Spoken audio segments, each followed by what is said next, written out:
हमसे डरती है, पुलिस को आगे करती है, भाजपा हमसे डरती है, पुलिस को आगे करती है। अरे भाजपा, अरे भाजपा, भाजपा हमसे डरती है, पुलिस को आगे करती है। भाजपा हमसे डरती है। બાર એસોસિએશનનો પ્રેસિડેન્ટ વકીલ તરીકે ના પડે કાયદાનો તો ખુલ્લેઆમ ઉલ્લંઘન છે. બાર એસોસિએશનમાં ફરિયાદ કરી શું થયું છે? શું કાંઈ ખબર જ નથી શું થયું એમ. આજે સવારમાંથી બધાને ફોડ તોડ પાડની રણનીતિ ચાલતી હતી અને લાલભાઈ સક્ષમ નેતા છે એટલે એને ખોટી રીતે દબી દેવામાં આવે તો એને કોર્પોરેશન જીતવી હોય, પક્ષવાળાએ કોર્પોરેશન જીતવી હોય એટલે જ આ બધું કરે. કારણ કે એની પાસે એવો કોઈ રાઈટ જ નથી, લાલભાઈનો કોઈ એવો ગુનો નથી, એને કંઈ એવો ગુનો નથી કર્યો. શું કરે છે એ જ નથી ખબર પડતી. આ લોકો અમારા પ્રમુખને લઈ ગયા, શહેર પ્રમુખ છે.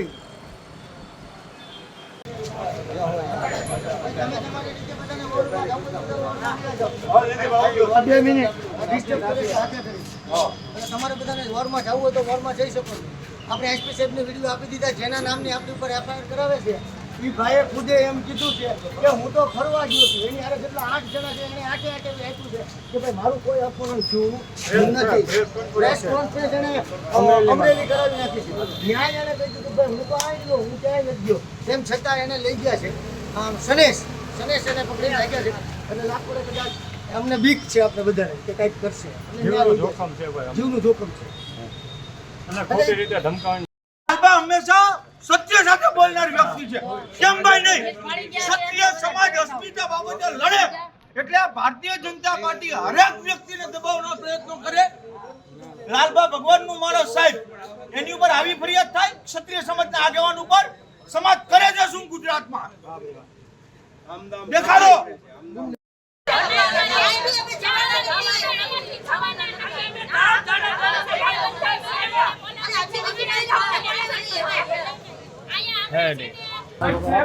કોંગ્રેસ પ્રમુખની ધરપકડ કરવામાં આવી છે.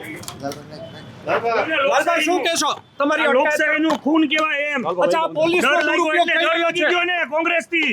એટલે ખોટી રીતે ફસાવાની વાત છે આ. અચ્છા લાલભાઈ શું કહેશો? પોલીસ મળેલી છે, ડી ડિવિઝન પોલીસ. કાયદો કાયદાનું કામ કરશે. હવે બધા મળેલા જ છે, બધાને ઈ ખુલ્લા લાલભાઈ કરશું. પોલીસ છે તે ફોન કરી રહી હતી લોકોને. ત્યારે જ ન્યૂઝરૂમ ગુજરાતની યુટ્યુબ ચેનલને સબસ્ક્રાઇબ કરો અને ઇન્સ્ટાગ્રામ અને ફેસબુક પર ફોલો કરો. અપડેટ રહો, સત્યની સાથે રહો.